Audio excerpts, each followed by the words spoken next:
Em 1959, quando Fidel Castro anunciou ao mundo que sua revolução era comunista, passou a ser apoiado por Moscou. Com isso, a União Soviética iniciou uma campanha para dominar com a ideologia marxista a América Latina, onde os partidos comunistas formariam grupos de guerrilha armada com dinheiro soviético, repassado por Cuba. No Brasil, foram criadas 29 organizações guerrilheiras, onde Fidel Castro vislumbrou expandir sua revolução comunista. Em 1961, o presidente do Brasil, Jânio Quadros, condecorou o guerrilheiro cubano Che Guevara com a Ordem do Cruzeiro do Sul, sem imaginar que 4 meses antes o Partido Comunista Brasileiro acertara com Fidel Castro o envio de jovens brasileiros para o treinamento de guerrilha em Cuba, com a finalidade de preparar quadros revolucionários que desencadeariam a luta armada no Brasil. As ações armadas já existiam antes de 1964 no governo de João Goulart, através das Ligas Camponesas de Francisco Julião e do Grupo dos 11 de Leonel Brizola. Com a chegada ao poder, em 1964, do presidente Castelo Branco, centenas de comunistas e políticos de esquerda refugiaram-se no Uruguai, onde formariam a Frente Popular de Libertação, que a partir de 1965 empreenderia atos de sabotagem urbana e focos de guerrilha rural no Brasil, principalmente na Serra do Caparaó, cujos guerrilheiros, apoiados por Leonel Brizola, foram combatidos e vencidos por tropas da Polícia Militar de Minas Gerais.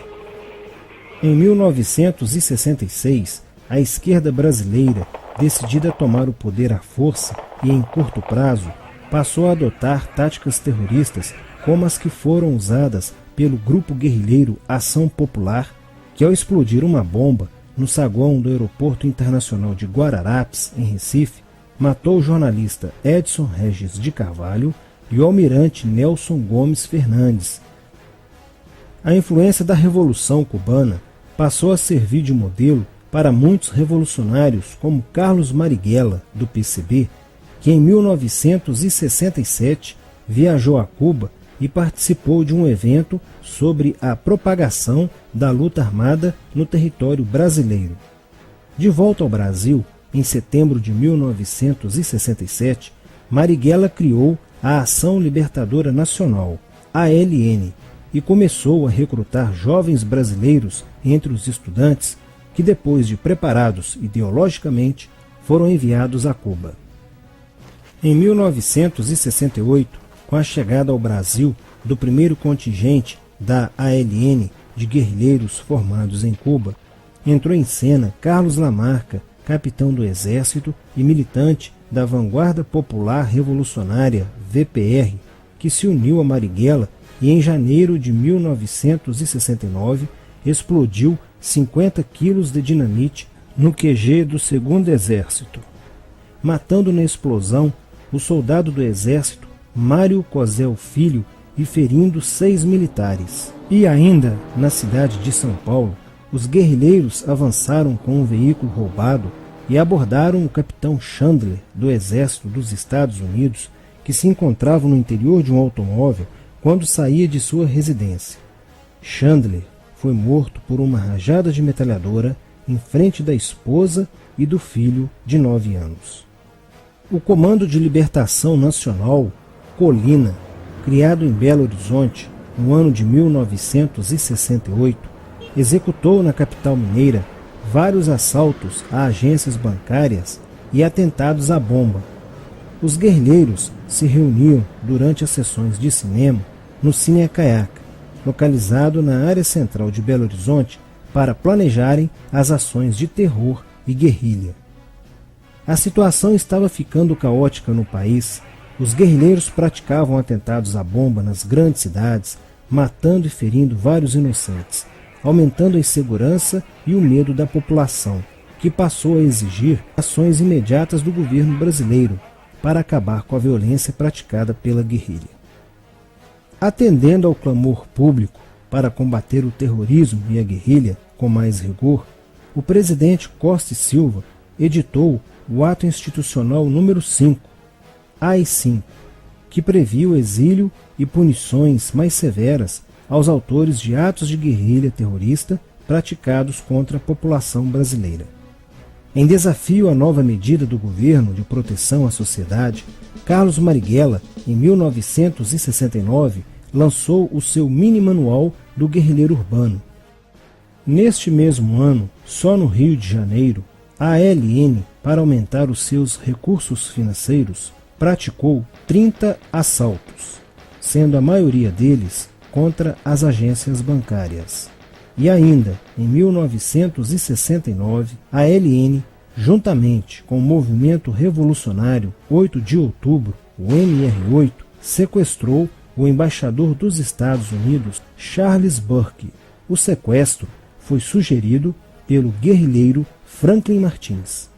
Os guerrilheiros exigiram a libertação de 15 presos políticos, dentre os quais se encontrava José Dirceu. A exigência foi prontamente atendida pelo governo militar. A ALN estava prestes a sofrer um grande golpe quando Marighella começou a cair. Após a prisão de um militante de sua organização, no dia 1º de outubro de 1969. Os dados fornecidos pelo militante da ALN preso coincidiram com informações prestadas por outro militante da VPR, que também denunciou o envolvimento de vários religiosos com grupos de guerrilha, entre eles Frei Beto.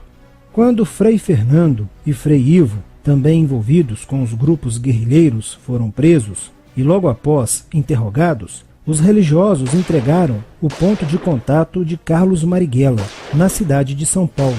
No dia 4 de novembro de 1969, o ponto foi cercado pela polícia, onde Marighella, percebendo o cerco, reagiu e foi morto. Depois da morte de Marighella, centenas de guerrilheiros foram presos e mais de 300 armas apreendidas. 2 sequestros de diplomatas, o embaixador alemão Enfried von Hollemer e o cônsul japonês Nobuo Okushi, foram feitos às pressas para libertar os guerrilheiros que continuavam presos. Inspirados no marxismo cultural, vários militantes da esquerda brasileira iniciaram a estruturação de uma organização que se infiltrou nas faculdades brasileiras, bem como no meio artístico e cultural, e principalmente nas edições de jornais, setores estes com grande poder de influência sobre a formação da opinião popular.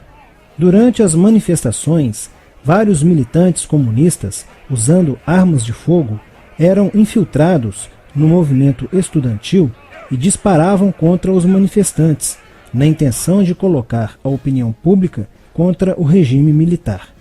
Com a morte de Marighella, Lamarca havia assumido a posição de líder mítico, que sustentava a esperança na vitória comunista. Em 1970, quando o embaixador suíço Giovanni Butcher foi sequestrado, o governo se recusou a soltar os presos da lista apresentada pelos guerrilheiros. Depois de 40 dias de sequestro, os guerrilheiros quiseram matar o embaixador suíço. Porém, o governo militar cedeu e as exigências dos guerrilheiros sequestradores foram atendidas, preservando a vida do diplomata.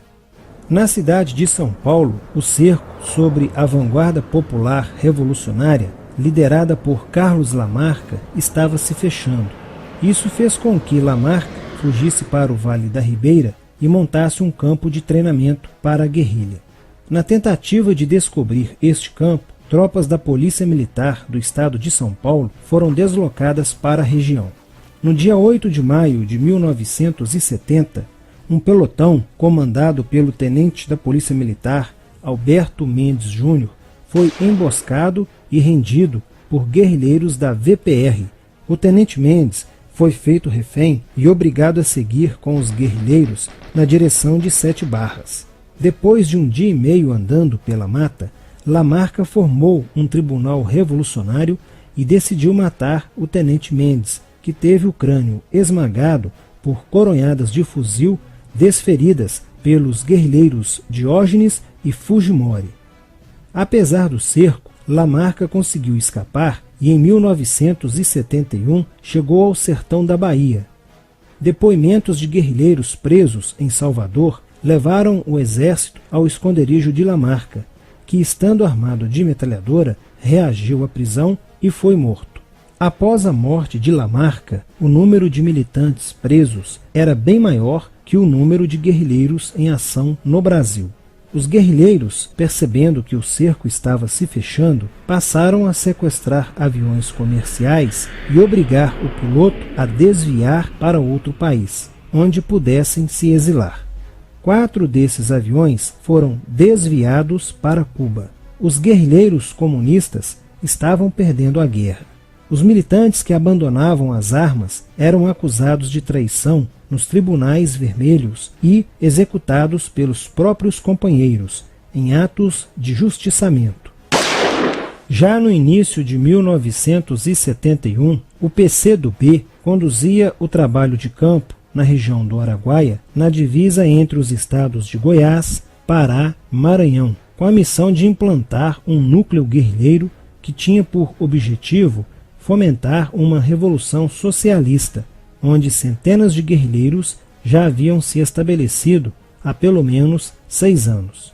No início de abril de 1972, o presidente Médici enviou à região do Araguaia equipes especializadas em inteligência que, da busca do conhecimento sobre a atividade clandestina, logo efetuaram as primeiras prisões, entre elas a de José Genuíno, primeiro guerrilheiro preso no Araguaia. Logo após, o exército sofreu as suas primeiras baixas, ao ter um grupamento emboscado por elementos liderados por Oswaldo Orlando da Costa, conhecido por Oswaldão. Isso fez com que o exército passasse a empregar tropas convencionais que cercaram toda a região do Araguaia. Com a derrota cada vez mais próxima e com o total abandono logístico do PCdoB, ao qual os guerrilheiros foram relegados, sem armas, comida e remédios, vários militantes da guerrilha, encurralados, quiseram se entregar, mas foram mortos pelos próprios companheiros em atos de justiçamento. Após a morte de Oswaldão e o desmantelamento do comando militar da guerrilha, o cerco do exército se fechou sobre os rebeldes e vários guerrilheiros foram presos. Assim terminava o sonho da esquerda brasileira de transformar o Brasil em uma ditadura comunista. Mas a esquerda brasileira não desistiria de conquistar o poder e retornaria mais tarde com uma tática mais eficiente que a luta armada: o marxismo cultural.